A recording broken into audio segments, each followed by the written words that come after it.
Olá, pessoal, bem-vindos à Rádio Cron, a rádio da consciência livre. Você está entrando no programa Despertos, um programa que é a chave de uma nova consciência para uma outra dimensão. Estamos aqui hoje com Maria Carmen Pereira, MC Pereira. Ela é formada em Química e PhD em Farmacologia pela Unicamp, autora da série de livros O Sol Negro, O Retorno das Sociedades Secretas do Vril, O Sol Negro, A Cidade Secreta do Vril. E o terceiro da série está em andamento. Pessoal, hoje teremos um programa diferente. Eu vou pedir a Maria Pereira que esclareça a ideia que tivemos. E o tema hoje é o esoterismo deu destino de Júpiter, do filme aí que estava há pouco nos cinemas. Tudo bem, Maria? Seja bem-vinda ao programa Despertos. Obrigada, Cris. Obrigada a todo mundo que está nos ouvindo. E hoje, realmente, vamos fazer uma coisinha diferente, um formato novo, descontraído, para poder abordar grandes temas inseridos nesse incrível filme. Vamos abordar outros filmes assim também. No caso de hoje, é a parte esotérica, toda envolvendo o Júpiter Ascending, ou o famoso Destino de Júpiter, que é o tema em português, né? Bem, Maria, faça um resumo do filme para quem não assistiu ainda e para quem assistiu entender o que iremos apresentar. Perfeito. Então é assim, esse filme chegou aos cinemas em fevereiro de 2015, criado pelos mesmos irmãos Lana e Andrew Wachowski, que são cineastas, produtores e roteiristas da trilogia Matrix ou Matrix, com o Keanu Reeves, que ficou tão famoso, o outro que ficou bastante famoso também, o Cloud Atlas, com o Tom Hanks, o V de Vingança, que o pessoal gostou muito da máscara, né? Que ficam sempre usando aí na rua, em momentos de passeatas digamos, reivindicações, entre outros filmes que eles têm muitos famosos. Então, conhecidos como os Wachowskis, e eu os acho incríveis, eles apresentam uma grande influência da vida extraterrestre na Terra, nos seus trabalhos, né? Apresentando ideias que chocam religiosos e grupos de poder. Pode ver que esse filme, Destino de Júpiter, teve uma grande oposição da mídia paga, embora seja, na minha opinião, uma obra de arte de ficção científica. Pois eles não apenas informam muitas verdades no que tange a criação dos humanos em si, como foco o controle que os tipo reptilianos exercem sobre nós. Então, entretanto, o que a gente tem a dizer é que o mais importante de tudo é a lição que se aprende ao assisti-lo. Temos dentro de nós o poder suficiente para vencer qualquer jugo, quando entendemos que todos somos Júpiter Ascending, ou melhor dizendo, a ascensão em Júpiter, que Júpiter é a moça, é a personagem principal que tem o mesmo nome do planeta que a gente vai ver a história. Então, o correto título do filme, se tivesse sido traduzido ao pé da letra, seria realmente a Ascensão em Júpiter, ou Júpiter em Ascensão, né? O destino de Júpiter utiliza-se de várias teorias. Uma explicação para a origem dos Illuminati, a facção reptiliana maligna na Terra. Esses Illuminati são os Illuminatis inversores e não os Illuminatis originais, como eu vou dar uma explicadinha rápida aqui. Fala da teoria da panspermia, fala do transhumanismo, fala um pouco da teoria dos astronautas antigos, fala da singularidade de Ray Kurzweil, a maior mente científica da atualidade, entre outras, né? Que, para não né, nós não vamos ter tempo para falar de tudo isso, algumas dessas partes eu vou dar umas pinceladas para a gente poder abordar. Então, completamente desconhecidos, né, dos humanos da Terra, a história, né, que conta no Júpiter Ascending é que a vida nesse planeta, em um incontável número de outros, ela foi semeada por famílias de extraterrestres que lidam com o tema sob um ângulo totalmente comercial, já que plantam civilizações de humanos geneticamente ligados a eles para no momento certo da maturação da civilização, quando o planeta está superpovoado, serem colhidos como se fossem plantações ou como se fossem gado. Sobre estado de coma induzido, eles são retirados do planeta e retira-se deles, extrai-se deles uma substância, uma seiva a partir do seu DNA, composta por um nome que eles deram no filme, Regen XE, que é Regen XE, uma espécie de elixir da vida eterna. Então, no filme, esse Regen XE mais puro é o tipo que os Abraxas, a casa dos Abraxas, às vezes eles pronunciam Abrasax, né, dependendo da pronúncia, mas aqui em português nós vamos falar Abraxas, Abraxas, e é o maior produtor do universo e é o que faz o componente mais puro, tal e qual o nome da principal família do maior império nesse ramo comercial galáctico, né? Então, esse perfil representa um paralelo às drogas químicas em nosso mundo hoje, né? A gente fala hoje em cocaína mais pura, né? Em drogas mais puras, e eles falam do Regen EX como se fosse uma droga, embora, na verdade, o objetivo dele é o elixir da longa vida. Então, vamos pensar assim, igualmente existe contrabando do elixir da longa vida no universo, tal qual existe um contrabando das drogas químicas aqui na Terra. Então, quando a matriarca da casa dos Abraxas é morta, diga-se, de fato, assassinada pelo seu filho Balém, esse mesmo Titus e Calic, né, esse que vocês estão vendo do lado esquerdo da tela, é esse mesmo, é o Balém. No meio está o Titus e à direita está a Calic. Então, esses são os 3 filhos que estão envolvidos no assassinato da mãe e quem executou isso foi o Balém, né? Mas eles sabem, eles fazem de conta que não estão sabendo. Porque eles fizeram o quê? Eles assassinaram a mãe para se apoderar da terra, que era o bem mais precioso, onde tinha a maior plantação no momento, para retirar digamos, o elixir da vida dali, através da eliminação da vida dessas pessoas. Então, eles acabam declarando uma guerra entre eles, velada, competindo para tornar a sua parte da herança a mais economicamente poderosa, mas aí, de repente, uma nova herdeira é revelada, atrapalhando os planos desses 3 irmãos. Essa herdeira é chamada no filme de Jupiter Jones, que é quem faz o papel é a Mila Kunis, uma imigrante de origem russa. A Mila Kunis, de fato, ela é russa, né? Então colocaram a pessoa certa no papel. Então colocaram uma russa para fazer o papel de russa. Então a Mila Kunis faz o papel de uma russa que vive nos Estados Unidos com sua família, nasce com a mesma marca genética da matriarca dos Abraxas assassinada. Então seu corpo e trejeitos, eles são idênticos à mãe dos Abraxas, dessa família, digamos, tão terna, né? E o fato trata de uma reencarnação. Então, não somente fisicamente igual, mas a mesma alma, supostamente, é o que o filme mostra, está encarnada, tal e qual é considerado no mundo budista do Tibete. Maria, como é feita a busca pelo menino que será o novo Dalai Lama? Eu coloquei aí as imagens, né? Como é que se faz? Então, ao morrer um Dalai Lama, inicia-se a busca por um novo, ou melhor, o reconhecimento da mesma alma que reencarne um corpo pouco tempo depois.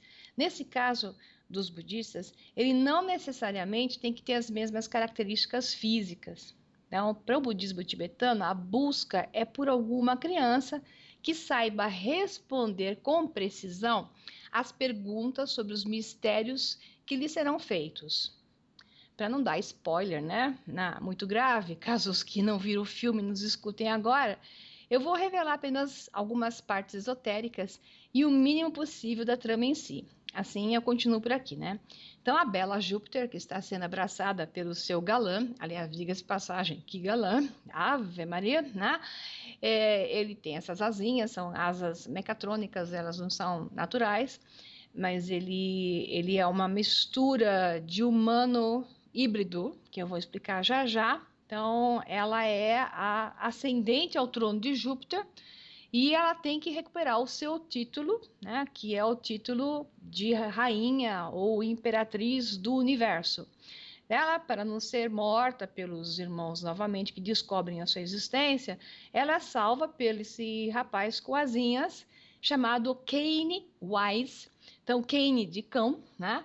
E Wise de sábio. É o nome que eles jogaram, né? Note o personagem, né? Vivido pelo Channing Tatum, que é o ator principal. um guerreiro resultado de uma manipulação genética de seres parecidos com lobos e humanos, humanoides do universo, remetendo para uma ideia angélica, né? Mas anjos que lutam, cujas asas são, como eu falei, mecatrônicas, são robóticas. Kane tem que proteger especialmente de Balen, que é o fantástico ator Eddie Redmayne, e porque se ela assumir o trono, ele perde a terra e perde a capacidade de fazer a colheita no planeta, que trará, digamos, o maior lucro para a família, para o império dos Abraxas e para o que eles chamam de indústria, né? Então, a ideia é que eles vão assassiná-la de qualquer forma. Nossa, mas é muito interessante, São todos muito né, ternos, Maria? Maria, muito carinhosos essa família. é verdade. Maria, você mencionou a panspermia. Descreva esse significado.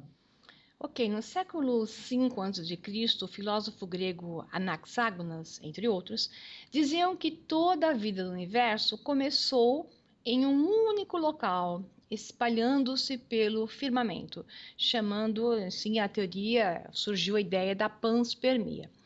Mas foi Francis Crick, um dos ganhadores do Prêmio Nobel de 62 pelo descobrimento da estrutura do DNA humano, que haveria de fazer a declaração mais bombástica no meio científico, né?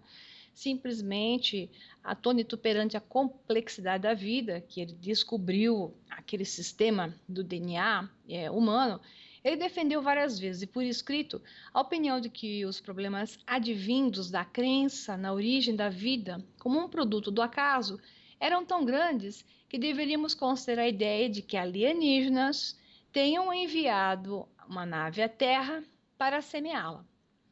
E ele sugere não só a Terra, mas outros planetas, né? E ele publicou isso em revistas de journals científicos, por sinal.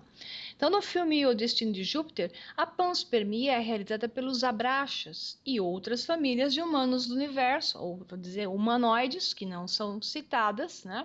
Então, o foco do filme é em cima dos Abraxas, o grande império do universo, aplicando-se uma marca genética ou a do família em si, da marca Abraxas, que é o foco do filme, em espécies primitivas que recebem tal informação genética, alterando o seu processo evolutivo e fazendo-os semelhantes a Deus. Segundo o filme, a vida humanoide se originou em um planeta específico chamado Horus, e uma clara alusão ao mundo dos Illuminati e ao olho de Horus, aquele olho que tudo vê. E depois se espalhou para vários, como no caso de Júpiter e a Terra. Então, o perfil desses humanos de Júpiter é mais equivalente ao simbolismo de Saturno, negativo e maligno. Então, após Kane Wise salvar Júpiter Jones de ser morta por seres similares aos Greys, que vocês estão vendo na tela agora, não são exatamente Greys, mas eles são bem parecidinhos, eu diria até que bem feinhos, né? Enviados por Balen, ele a leva até Júpiter para reclamar seu título na realeza, rainha do universo, e o seu direito à Terra, porque ela era a dona da Terra, essa é a parte que ela tinha por direito até na sua herança. O tal Balém, ardiloso e malvado, me recorda alguém da Bíblia. Seria o Balaão? Exato, a antagonista do filme, ele, né, remete para Balaão em inglês, que em português seria Balaão, números 22.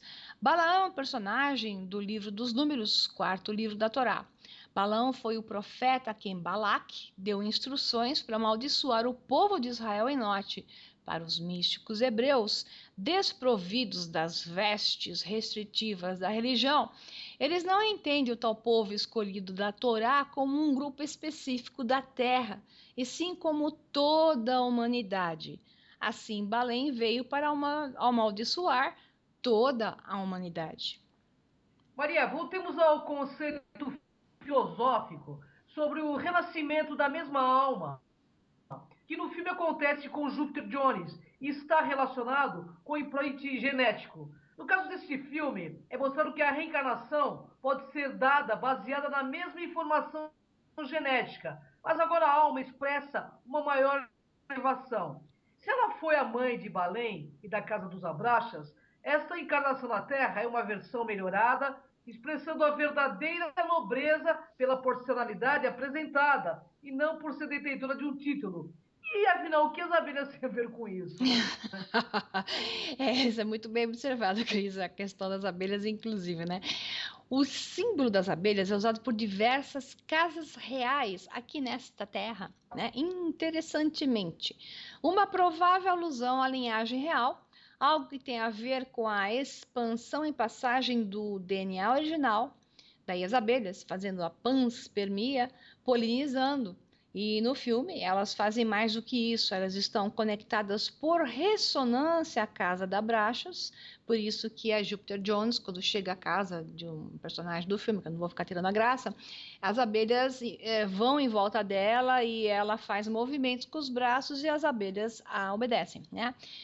Mas nesse caso, essa personalidade adquirida na Terra, que é representada por Jupiter Jones, é a de um ser nobre, considerando a nova personalidade da recentemente encarnada. É um upgrade da mãe da família dos Abrachas, mas como vocês verão no filme, quem não viu ainda, na verdade, ela foi assassinada porque no final da vida ela já se deu conta de que aquilo lá não estava certo. Né? E ela se revoltou contra.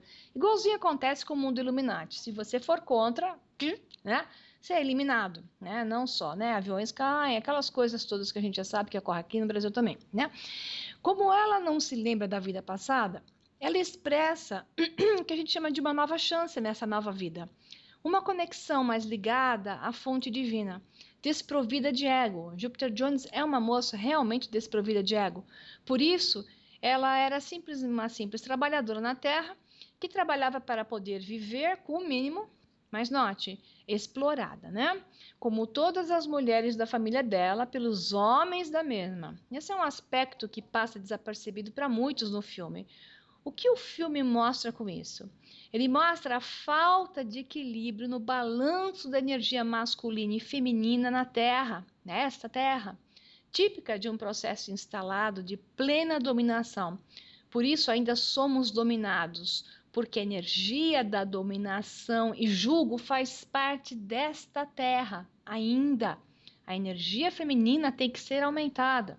Quando equilibrarmos a energia das polaridades masculinas e femininas, integrando-as, não mais seremos dominados por outros, pois não espelharemos mais a realidade do que fazemos aqui e não teremos o espelho de lá fora alguém dominando a nós mesmos, dentro para fora, né? Então, lembro que o que se vê lá fora é um espelho do que temos aqui dentro, novamente. Com certeza, Maria. Então, essa é a mesma filosofia dos Filhos da Luz? Sim, a ideia do filme pode ter vindo do conceito tido pelos sacerdotes druidas da antiga ilha da Bretanha, similarmente aos líderes essênios da comunidade de Qumran, que se consideravam filhos da luz. Isso foi mais tarde aproveitado para constituir a história de Jesus Cristo, né? Aquela história mítica que sabemos que historicamente não procede daquela maneira, que ela foi aproveitada de povos muito anteriores e de origens anteriores a ele, né? Então, esse processo ele teria suprido a comunidade com um fluxo de almas reencarnadas, permitindo-lhes acreditar, no caso dos essênios, que seus líderes estivessem transcendendo suas curtas vidas. Então, certos indivíduos-chave seriam considerados imortais, como resultado dessa habilidade em voltar com o seu conhecimento de ciência para liderar o povo nas adversidades, em uma melhor versão do que haviam sido no passado. Veja de onde saiu a ideia de Jupiter Jones. Ela é uma melhor versão do que ela era, né, na versão Abrachas. Então, provavelmente, no caso dessa civilização que estamos falando, da Bretanha e dos essênios, as crianças assumiriam o nome das pessoas falecidas que elas julgavam ser seu precursor e suas vidas seriam estruturadas como uma continuação da existência anterior. Essa crença pode explicar as longas vidas conferidas aos antigos reis das lendas sumerianas e aos personagens do Velho Testamento. Por isso que às vezes o pessoal fala assim, fulano, um personagem histórico, era o outro que também foi o outro. Provavelmente podem ter sido encarnações e versões físicas de uma mesma alma. É um conceito filosófico aqui colocado que no filme também é aproveitado. Então, esse conceito é usado ainda hoje, né? Por exemplo, ao morrer o Dalai Lama do Tibete, uma busca dirigida no sentido de encontrar a criança que o seu imediato renascimento. Dessa forma, seus seguidores acreditam que um só homem os governa durante muitas gerações. E mais tarde descobrimos que até a religião oriental pode ter uma conexão histórica com esse outro sítio que está na imagem, que é o sítio de Newgrange. Newgrange é uma tumba do conjunto arqueológico do Vale de Boyne, no condado de Meath, na Irlanda, um dos mais famosos sítios pré-históricos do mundo e o mais famoso da Irlanda, datado de 3200 a.C. Essa crença dos povos nórdicos de Newgrange foi transmitida aos povos fenícios, com quem eles tinham comércio, e destes aos judeus.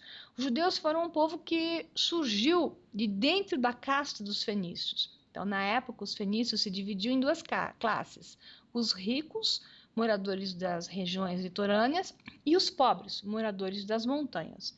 Devido às dificuldades de vida, esses moradores das montanhas migraram para o Egito, de onde retornaram muito tempo depois, expulsos, devido a terem conspirado a favor dos Hicsos. Aliás, os judeus assim se formaram com esse perfil de fortes conspiradores e constantemente eram expulsos de locais onde eles conspiravam contra, né? Maria, qual é o conceito filosófico alquímico presente no Destino de Júpiter? A Bella Jupiter Jones fica sabendo que a origem da civilização humanoide se deu no planeta Horus, levando a lembrar o ovo primordial alquímico, pelo som Horus, né? Se você tirar o H. Também remetendo para a simbologia Illuminati, devido ao famoso símbolo olho de Horus com H. Então, nesse presente momento, eu vou explorar a simbologia alquímica. A palavra alquimia ela é derivada do francês alquimie e oriunda da raiz arábica alquimia, que significa a arte da transformação. Então, no coração da alquimia está a mágica arte da transmutação. Entretanto, os humanos têm sido artistas da magia da transmutação desde a origem dos tempos, transmutando matéria em calor e luz através do uso do fogo, sob demanda, ou transmutando uma pedra em uma ponta de lança. Isso também é transmutar. Pele de animais em couro para roupas, venenos de cobra em antídotos e poções para cura de doenças, transmutando a força do movimento das águas em calor e energia mecânica. De fato, podemos dizer que a mais primária arte de todos os humanos, né, essa mesma alquimia, independente da cultura, está independente da cultura e da região habitada, é realmente uma arte de transmutação. Esse soro que vocês veem o Baleem levantando no momento do filme, assim, bem, né, de bastante importância, ele olhando na sua nave, indo em direção a Júpiter, ele está se banhando no soro feito com, imagine você, uma garrafinha de mais ou menos de 200 ml, leva 200 pessoas, 200 humanos mortos para criar aquela garrafinha. Imagina quantos milhões de pessoas estão nessa piscina do soro, do Regente X, que ele está tomando o seu banho, levantando-se rejuvenescido. Então, esse soro dos abraxas, ele é o gerador de uma transmutação, de uma regeneração de vida, da parte biológica. Ele é um elixir da juventude, é uma pedra filosofal que os mantém sempre jovens e ativos. E a que preço, né? E a que preço, né? Maria, e o tal ovo alquímico? O ovo filosófico, né? Ele pode ser traduzido como ovo filosófico e ovo alquímico, e é o principal vaso utilizado nas operações alquímicas. Durante os processos alquímicos, a matéria hermeticamente selada no ovo é colocada sob uma morte simbólica e renascimento. Quando o ovo ele é quebrado, uma nova substância mística emerge, considerada um elixir, que prolonga a vida, além de atuar como um catalisador que melhora tudo que entra em contato. É bem a ideia desse elixir do filme, né? Essa substância, que foi chamada de pedra filosofal, ou às vezes embrião dourado, ele poderia transformar um metal em ouro e transformar uma pessoa normal em um iluminado e mantê-lo jovem e vivo para toda a eternidade. Daí veio toda a ideia desse elixir da juventude do filme. Mas a que preço? De novo a frase, eu vou sempre dizer isso, né? O conceito do embrião dourado é único e ainda mais misterioso, e, portanto, era muito difícil para os antigos classificarem e descreverem em termos normais o que ele representava. Por exemplo, eles ficavam assim, tratava-se de uma pedra, que chamavam ela de pedra filosofal, ou tratava-se de uma planta da qual se extraíam substâncias e se tomava um líquido que gerava os seus efeitos. O ovo dourado é também muito sagrado e frequentemente descrito com outros nomes, como o Sol da Terra, o Sol central, no centro da Terra, aquele Sol que o pessoal fala que a Terra é oca e tem um Sol central. Então, é até chamado de o Sol Negro, né? O nome dos meus livros. Existe um cogumelo dourado que foi chamado de soma, palavra em sânscrito que significa néctar da consciência, com o qual se preparava uma bebida na antiguidade, e ainda hoje alguns assim o fazem, né? Quando esse cogumelo desenvolve sua forma final, ele gera duas partes arredondadas, a parte superior lembrando o Sol e a inferior lembrando a Lua. Daí as imagens em gravuras sobre alquimia, que você tem aí na tela, de Hermes Trismegisto segurando um ovo primordial em uma mão e apontando para o Sol e a Lua conectados, tendo o Sol acima e a Lua abaixo.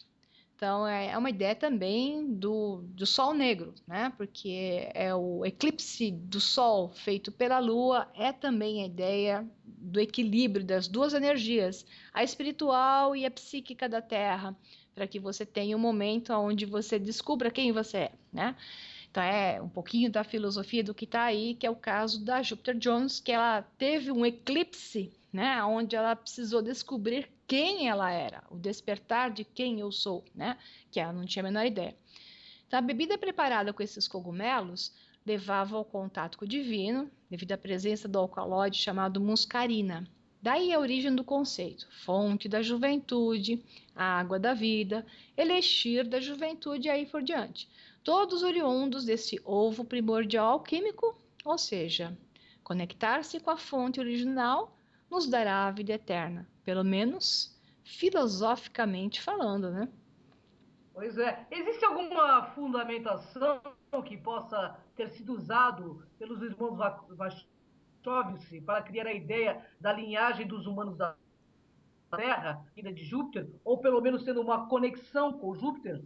Sim, e o nosso DNA, né? Nossa dupla hélice com degraus, que as bases nitrogenadas, elas são dispostas como se fossem degraus.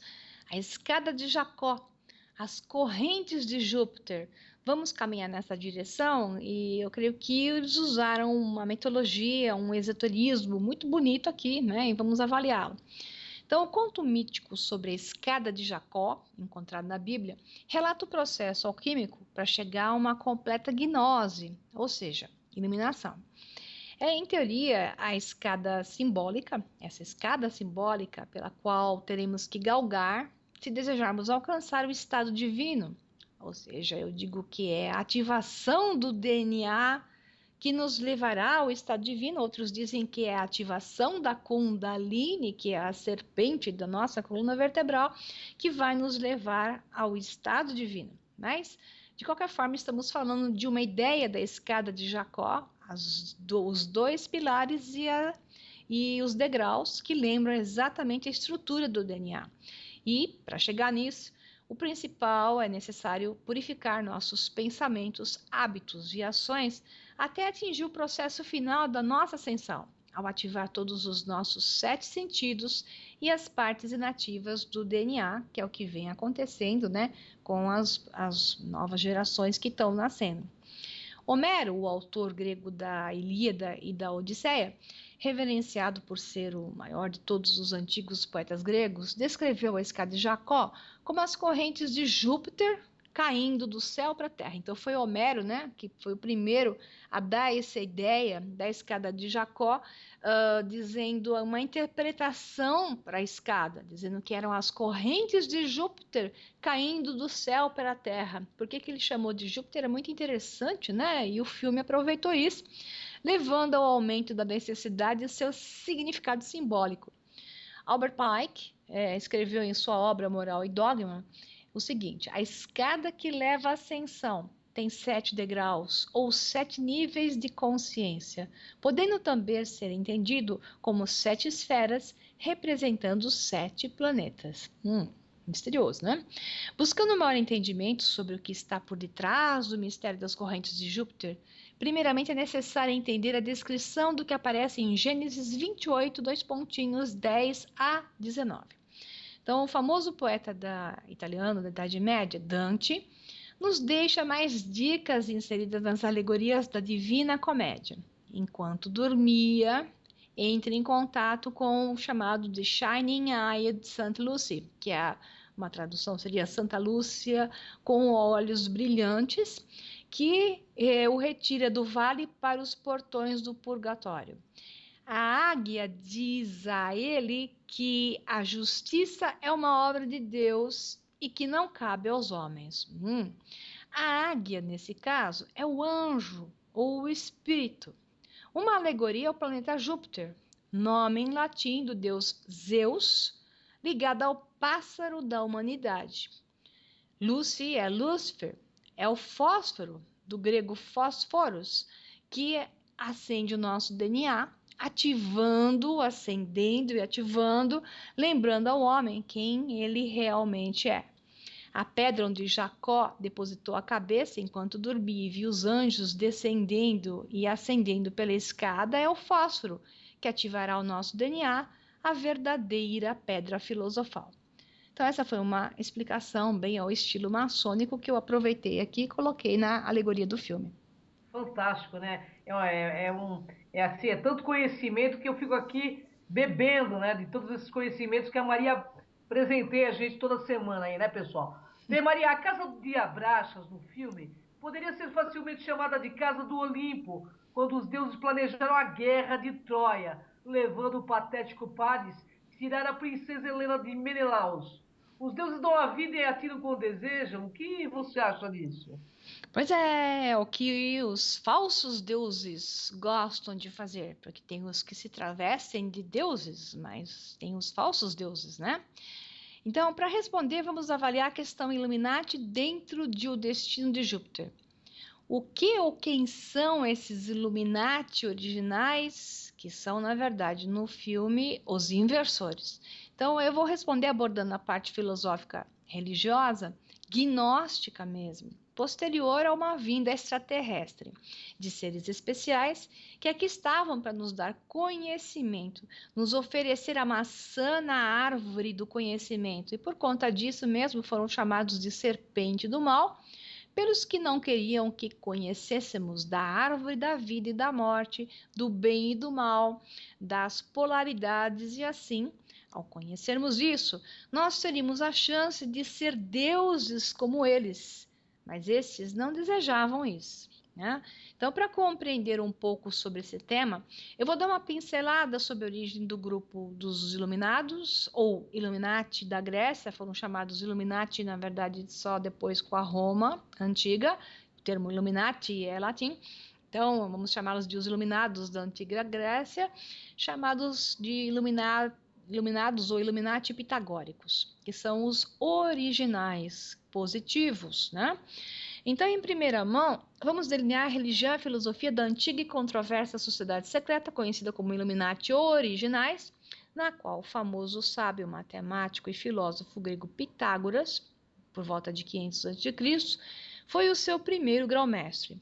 Somente muito depois, na Renascença na Alemanha, é que surgiu um outro grupo, os Illuminati da Baviera, liderados por Adam Weishaupt, um novo perfil que aqui já não cabe discutir, mas que já começa a ser, digamos, das duas polaridades. Tinha intenção positiva, mas também tinha algumas intenções negativas.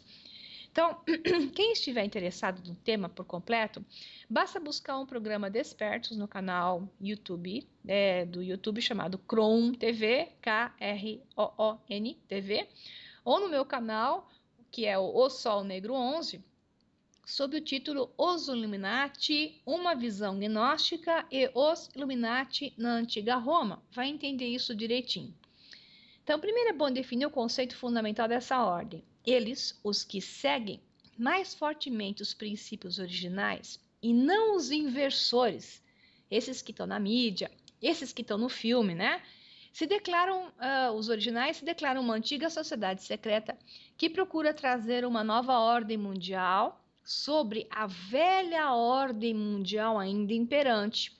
Então, os que falam na mídia, né, a nova ordem mundial, na verdade, eles estão falando sobre a velha ordem mundial, um domínio que existe desde antes dos tempos originais, né, oficiais aceitados pela história, e que eles vêm impetrando na humanidade com o mesmo perfil, que é um perfil de dominação e de castração. Então, esses são os falsos, que se julgam e vestem as roupas dos originais que eram positivos. E eu esclarecerei isso um pouquinho mais depois por causa do perfil do filme, né? E que ele deseja lembrar a cada um de nós, seres humanos, que trazemos Deus dentro de nós e que podemos nos tornar semelhante a Ele, expressando a plena divindade na raça humana. Maria, quem é então Deus para os Illuminatis? No lado gnóstico, os Illuminati, eles são nomeados mensageiros do verdadeiro Deus. Note bem, Abraxas. Abraxas é o nome do verdadeiro Deus e realmente eles consideram dentro da filosofia Illuminati positivo, originais, pitagóricos, Abraxas sendo o verdadeiro Deus, onde a missão declarada é reunir a humanidade com o verdadeiro Deus, que não mais existia, não mais deixando de existir um distanciamento entre o homem desperto e o estado divino, o estado de saber que ele é Deus.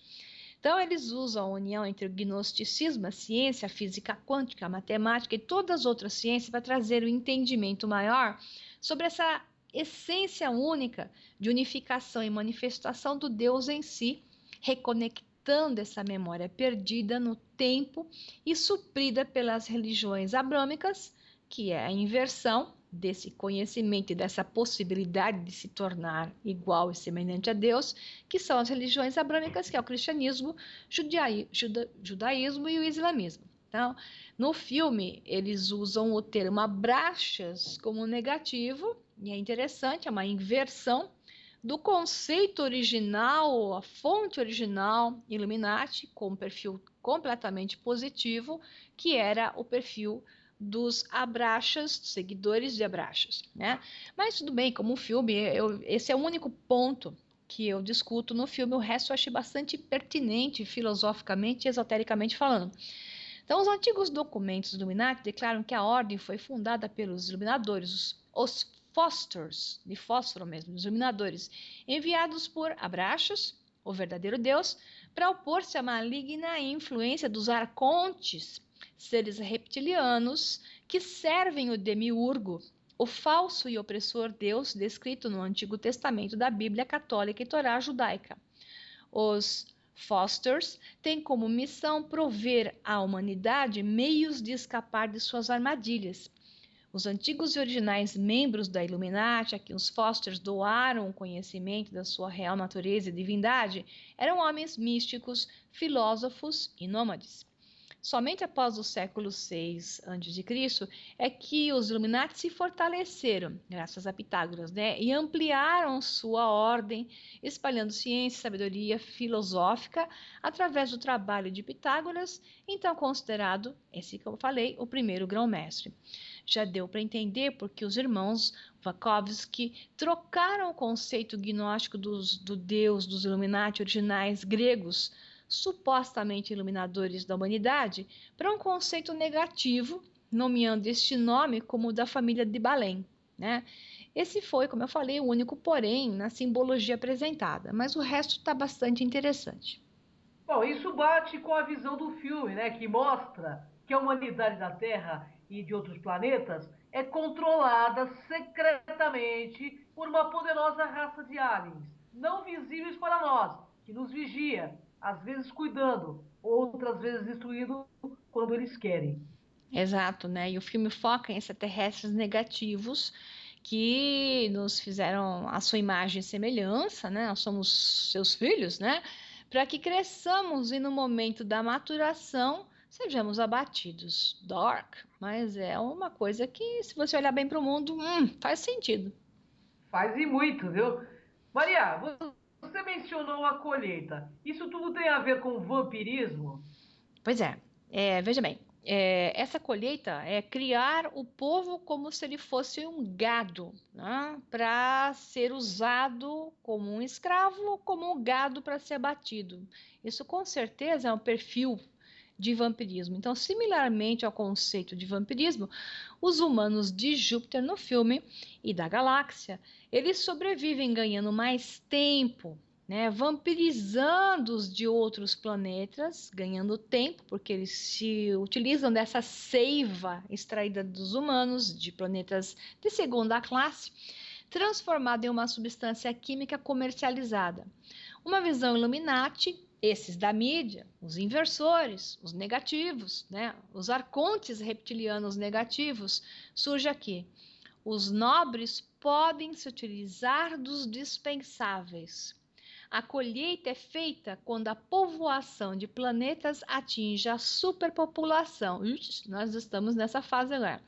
Veja essa teoria que eu vou explicar e como ela se encaixa no espírito de Balen, que é o personagem mais, digamos, maligno dos três irmãos, é o pior, se é que tem um pior ali, né? Mas ele é o que mais atua do filme, né? Então tem aí a teoria de Malthusiana, tá na tela. A teoria criada por Thomas Robert Malthus, de mais ou menos 1766 a 1834, que era um economista e demógrafo inglês, e que ganhou o nome de Malthusianismo, foi a primeira teoria populacional a relacionar o crescimento da população com a fome, afirmando a tendência do crescimento populacional em progressão geométrica e do crescimento da oferta de alimentos em progressão aritmética. Aqui a combinação do malthusianismo e o darwinismo social. O primeiro foi o pioneiro a pensar na necessidade de limitar o crescimento populacional, falando sobre os perigos da superpopulação e a devastação dos recursos naturais por conta disso. E então encontramos o elemento do darwinismo social inserido, considerando que certos seres sejam nada além de gado criado para o abate, de forma a permitir a perpetuação da elite dominante. Assim, a subclasse deve ser sacrificada em benefício das oligarquias. Isso é tão interessantemente real hoje no mundo. No trabalho de George Orwell, Animal Farm ou A Revolução dos Bichos, encontra-se essa referência com a frase: todos os animais são iguais, mas alguns animais são mais iguais que outros. Assim surge o animalismo. E Balin disse: eu irei colher aquele que planta, aquele planeta Terra, amanhã, antes que ela o tire de mim, né? Na verdade, foi a frase que ele falou no filme, né? Ele falou, porque ele ficou preocupado porque a Júpiter Jones tinha direito à Terra. Então ele disse: eu irei colher aquele planeta Terra amanhã, antes que ela o tire de mim. Ou seja, ele ia matar todo mundo na Terra, seguindo esse perfil, né, Illuminati, que trata os seres humanos como gado, né?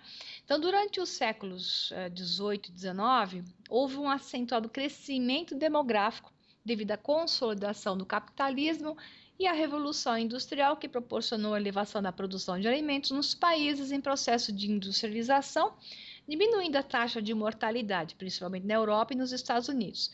Isso fez com que os índices de crescimento da população subissem, provocando discussões que culminariam em diversas teorias sobre o crescimento populacional, destacando-se o malthusianismo.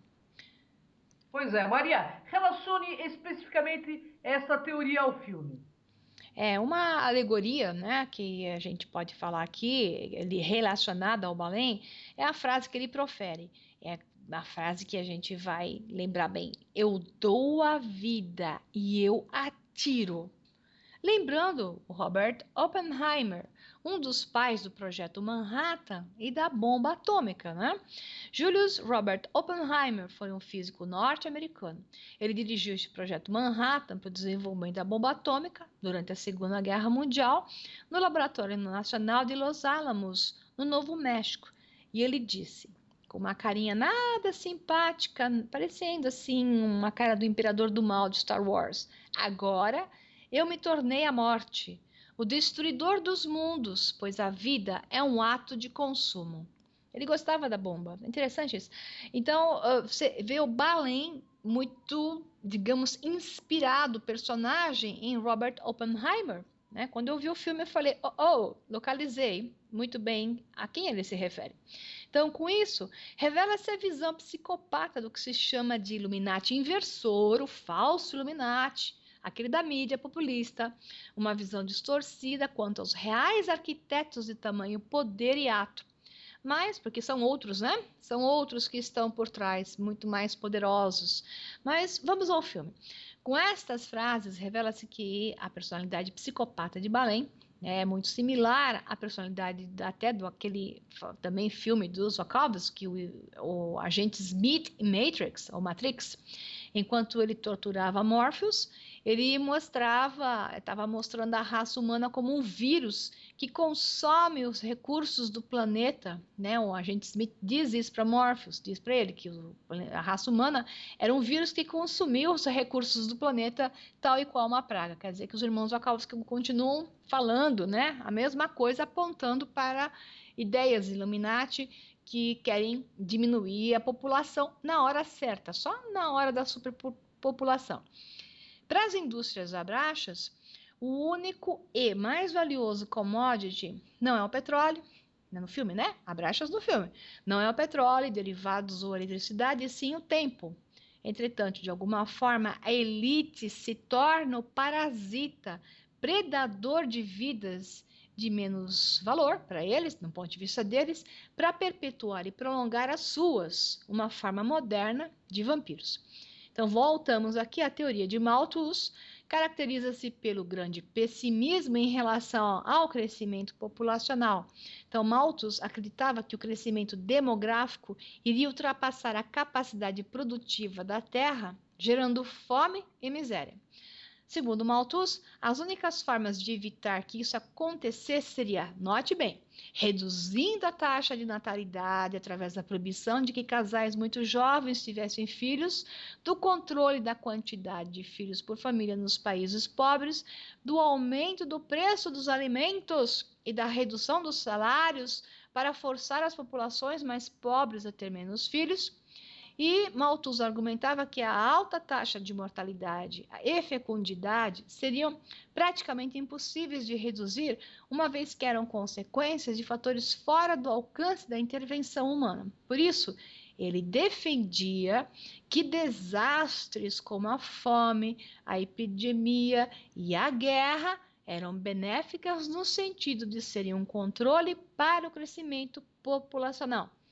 Será que vocês estão entendendo o status quo do mundo, onde estamos vivendo e onde se articulam esses processos constantemente? Dentre os que se opunham à teoria de Malthus, destacou-se Marie-Jean Nicolas de Caritat, que é o Marquês de Condorcet. Ele é de 1743, 1794 aproximadamente, que vocês vão perceber o que é um Illuminati original positivo. Esse Marquês, né, normalmente se referia a ele como Nicolas de Condorcet.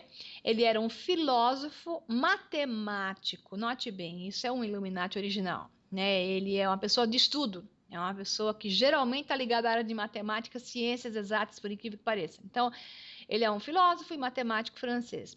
Ele acreditava que altas taxas de mortalidade e fecundidade registradas na época eram devido à ignorância, às superstições e ao preconceito que apenas as luzes da razão seriam capazes de reverter essa situação. E isso é uma frase Illuminati, iluminista original. Ele não vê o problema por outro ângulo de visão, a não ser trazendo conhecimento, luz e informação para que as pessoas despertem e elas façam as coisas e não um estado opressor que as mate ou que as manipule. Deu para entender a diferença entre o Illuminati original e o Illuminati inversor? Então, Nicolas de Condorcet é um Illuminati iluminista original. Então, esse sim, ele tem um perfil verdadeiramente iluminista, ciência, matemática e razão.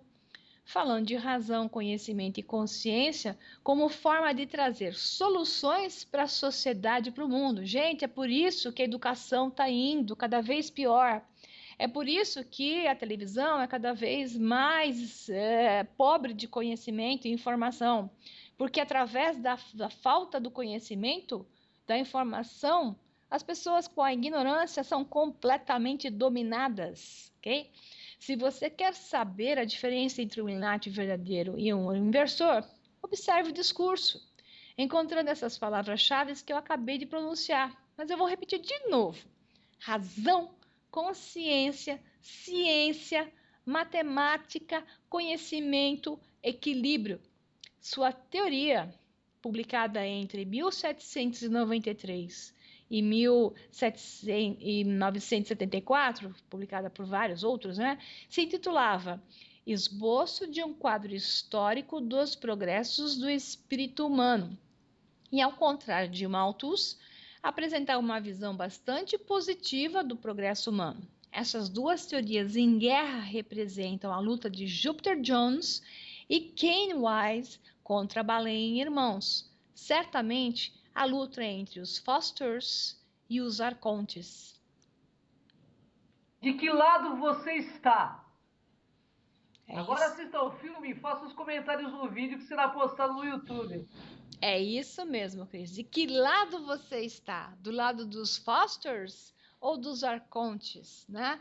Então é isso que vai decidir a sua vida, é isso que vai decidir quem é você, é isso que vai decidir o que você vai fazer com o mundo. Consciência é a única saída e o filme mostra isso, despertando. Alguns despertos destroem esses impérios do mal, né? Então, como a gente já está bem estourado no tempo, eu vou deixar aqui os meus contatos. Quem quiser falar comigo, Maria Pereda ou MC Pereda, pode me encontrar através da página do livro www.solnegro.com.br, através do canal do YouTube, o Sol Negro 11, e mais comumente, mais facilmente, pela página do Facebook, basta digitar o Sol Negro, tracinho livro. Obrigada a vocês, obrigada a Cris, obrigada a Gratidão, todos. Maria. Honra enorme estar contigo sempre. Maria já é remida no programa Despertos e teremos outras pautas, cada uma mais interessante que a outra, porque a Maria, na realidade, ela dá uma aula. Quem sabe ela não veio de outro lugar do universo, de outras paragens, para realmente, né, ser a senha para acordar muita gente aí. Gratidão, Maria. Uma honra Obrigada. estar contigo. Um beijo para Até o vocês. próximo Despertos, pessoal. Tchau, tchau, pessoal. Obrigada.